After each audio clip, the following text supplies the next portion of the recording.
Welcome to Indian fight junkie में आप सभी का स्वागत है। वैसे तो ऊपर वाले ने हम सभी को मुंह दिया है, हम सभी बोल सकते हैं, पर सुनी उसी की जानी चाहिए जिसके पास नॉलेज है। बाकी सब बकवास है। ये फाइट हम चाहते थे या नहीं चाहते थे, ये फाइट होनी चाहिए थी या नहीं होनी चाहिए थी, अब इन सब बातों से फर्क नहीं पड़ता क्योंकि ये फाइट कल होने वाली है। हम बात करेंगे UFC 309 की, हम बात करेंगे स्टीफे वर्सेस जॉन जोन्स की। और आगे बढ़ने से पहले सब्सक्राइब करके बेल आइकन को क्लिक करिए क्योंकि ये कॉम्बैट स्पोर्ट का सबसे बेहतरीन चैनल है। हम टॉम एस्पिनॉल की बात छोड़ देते हैं क्योंकि उस पर हमने काफ़ी बात कर ली है। अब बात करते हैं सिर्फ इस फाइट की। और जब इस फाइट की बात करेंगे तो हमें दो इंडिविजुअल्स के बारे में भी बात करनी पड़ेगी जिनके बीच में ये फाइट है। सबसे पहले बात करते हैं जॉन जोन्स की।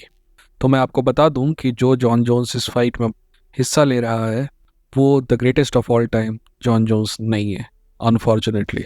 मैं आपको ये भी बता दूं कि सबसे ज़्यादा अचीवमेंट हासिल करने वाला हैवी वेट में स्टीफे मियोचिच भी इस फाइट में फाइट नहीं कर रहा है। हम दोनों के डिमिनिशिंग वर्जन को फाइट करते हुए देखेंगे, बट मेरे हिसाब से दोनों में गिरावट लगभग बराबर की है, तो फाइट वैसी ही होगी जैसे इनकी पीक में होनी चाहिए थी। जहाँ तक जॉन जोन्स की बात है, मेरा मानना है कि आखिरी बार मैंने परफेक्ट जॉन जोन्स को फाइट करते देखा था जब वो डैनियल कॉर्मियर के खिलाफ फाइट कर रहा था, जिसमें उसने हेड किक नॉकआउट किया था डैनियल कॉर्मियर को 2017 में, आज से लगभग 7 साल पहले। और उसके बाद से मैं जॉन जोन्स को लगातार डिमिनिश होते हुए देख रहा हूँ। आपको स्मिथ वाली फाइट याद है? वो फाइट 2 राउंड क्रॉस नहीं करनी चाहिए थी, 5 राउंड गई। उसके बाद सैंटोस वाली फाइट आपको याद होगी, सैंटोस वाली फाइट स्प्लिट डिसीजन थी। उसके बाद मुझे उम्मीद है कि आप में से कोई भी डोमिनिक रेयस वाली फाइट नहीं भूला होगा, क्योंकि ज़्यादातर लोग जिनको नॉलेज है एमएमए का, उनका मानना है कि डोमिनिक रेयस उस फाइट को जीता था। मैं भी उन लोगों में से एक हूँ जिनका मानना था कि ये लेजिटिमेट लॉस था जॉन जोन्स के लिए। खैर, उस दिन जजों के देवता उन पे मेहरबान थे, तो छोड़ देते हैं उस बात को। उसके बाद सिरिल गान की फाइट एक तरफा हम देखें तो हमें ऐसा लगता है कि ये तो बहुत ज़्यादा डोमिनेटिंग विन थी, बट उस फाइट में ज़्यादा कुछ देखने को नहीं मिला क्योंकि वो फाइट इतनी शॉर्ट थी।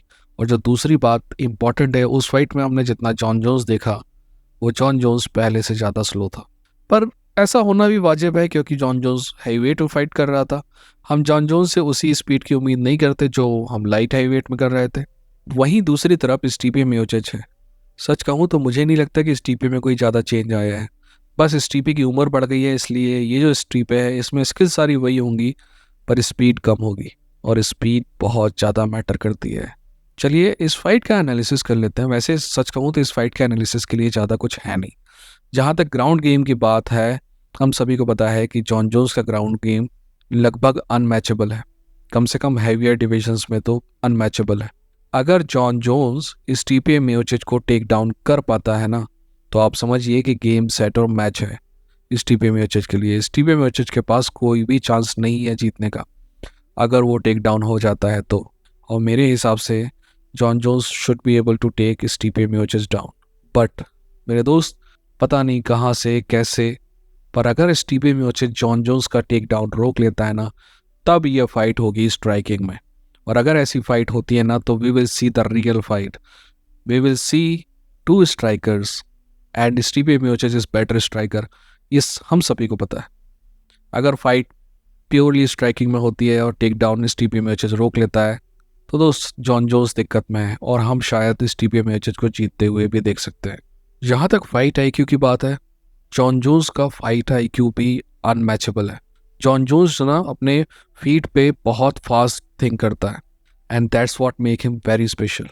वहीं दूसरी तरफ मेरा मानना है कि स्टीफे मियोचिच का फाइट आईक्यू इतना अच्छा हो या ना हो, पर उसका जो कॉर्नर है ना, बहुत अच्छी प्रॉब्लम सॉल्विंग करता है। और स्टीफे मियोचिच को जो भी ऑर्डर मिलते हैं ना कॉर्नर से, तो स्टीफे मियोचिच उसको इम्प्लीमेंट करता है। अगर आपको विश्वास ना होना तो आप स्टीफे वर्सेस डैनियल कॉर्मियर 2 देखेगा। मैं अंतिम शब्द इस फाइट के बारे में बाद में बोलूँगा, पहले मैं आपको प्रेडिक्शन टाइप की बातें बता देता हूँ। मेरा मानना है कि ये 65-35 फाइट है। अभी तक मेरा मानना था कि ये 70-30 फाइट है। 70% चांसेस जॉन जोन्स के हैं, 30% चांसेस स्टीफे के हैं, बट मेरे हिसाब से ये फाइट या तो 65-35 है या फिर 60-40 फाइट है।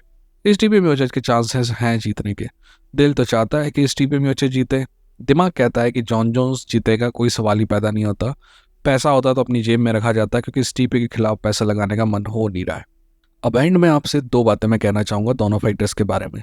देखिए, जॉन जोन्स एक अच्छा आदमी नहीं है, ये मैं 1000 बार बातें कर चुका हूँ। I really don't like Jon Jones, but as a fighter, as a sports figure, as a athlete, Jon Jones is creme de la creme. वो डिसरिस्पेक्ट डिजर्व नहीं करता है जो इस समय उसकी हो रही है। अजीब सी बात है ना, मैं जो हमेशा जॉन जोन्स पे हमले करता रहता था, आज उसको डिफेंड कर रहा हूँ। पर जो सही है वो सही है। वहीं दूसरी तरफ, जहाँ तक स्टीपे मियोचिच की बात है ना, स्टीपे मियोचिच को किसी के बाप को कुछ साबित करने की ज़रूरत नहीं है। He doesn't have to prove anything to anybody. अगर स्टीपे मियोचिच जीतता है ना तो I will be very very very happy. पर अगर स्टीपे मियोचिच हारता है ना तो मैं कहूँगा कि champ, thank you for all the good memories. I wish you all the luck. Have a great life, have a great family. Thank you for all you have done for us. अपना ख्याल रखिए, अपनों का ख्याल रखिए। ये था Indian fight junkie. लड़ेंगे, जीतेंगे।